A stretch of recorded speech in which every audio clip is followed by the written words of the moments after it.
hoxe vamos ensinar o labrero das burgas de Rincón de Rincón. 20. Este labrero construíse no século XIX por o povo. Agora este labrero procede de agua termal e un heredero. Aquí, neste labrero, hai 5 días de agua cálida e 6 de agua fría.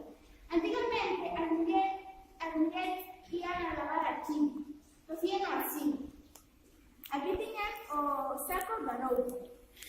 Primeiro, metían a roupa na auga. Logo afeitaban e enxergaban.